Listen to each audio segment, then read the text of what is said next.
Mainit ang naging unang laro ng bagong Lakers trio na sina LeBron James, DeAndre Ayton at Luka Doncic. At pagkatapos ng game, agad nagbigay ng malalakas na pahayag ang tatlong stars tungkol sa chemistry nila. At dito, mas lalo pang tumibay ang hype sa bagong era ng Lakers. Sa unang pagsabak ng Lakers ngayong season, agad na naging topic ang connection ni LeBron James at DeAndre Ayton. Hindi lang dahil maganda ang pick and roll nila, pero dahil may personal na history pala ang dalawa. Sa naging pahayag ni Ayton, sinabi niyang, "I was telling him a fun fact. He threw me an alley-oop and I told him, that's my second alley-oop from you. The first one was when I was in 8th grade at your camp." Ibig sabihin, bata pa lang si Ayton, idol na niya si LeBron. At ngayon, teammate na niya at nagbibigay pa ng mga highlight plays. You know, he threw me an alley-oop. I said, that's my second alley-oop from you. First one was when I was in 8th grade at your camp. Malaking bagay ito sa confidence ni Ayton dahil first game pa lang, ramdam mo na comfortable siya sa role niya bilang main big man ng team. Habang tumatakbo ang laro, makikita kung gaano ka-natural ang movement ni Ayton sa loob. Good screens, solid positioning at agresibo sa pag-roll papunta sa rim.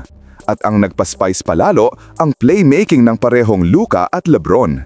Hindi madalas mangyari na may dalawang elite passers sa iisang lineup, pero dito sa Lakers version na ito, halatang malaking advantage nila ito. Sa post-game interview, nagbigay din ng mabilis pero bigat na komento si Luka Doncic. Sabi niya, "He does things that other people can't. He's here to help us all." Simple lang pero malalim ang ibig sabihin. Kilala si Luka bilang isang superstar na sanay magbuhat ng team. Pero ngayon, kitang-kita na willing siyang mag-adjust dahil nire-respeto niya ang presence ni LeBron. Ibig sabihin nito, iba ang tingin niya kay LeBron.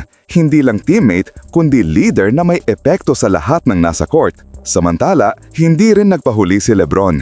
Sa tanong tungkol sa instant chemistry niya sa bagong teammates, klaro at diretso ang sagot niya. "I can fit in with anybody."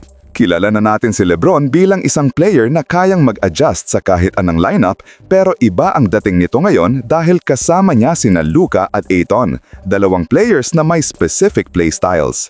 Ang ibig sabihin ng statement niya, siya ang glue ng team. Siya ang magpapaganda sa laro ng iba at siya rin ang magbibigay ng direction sa kung paano sila gagalaw bilang isang cohesive unit. Sa lahat ng ito, makikita mong hindi lang talent ang bumubuo sa bagong Lakers.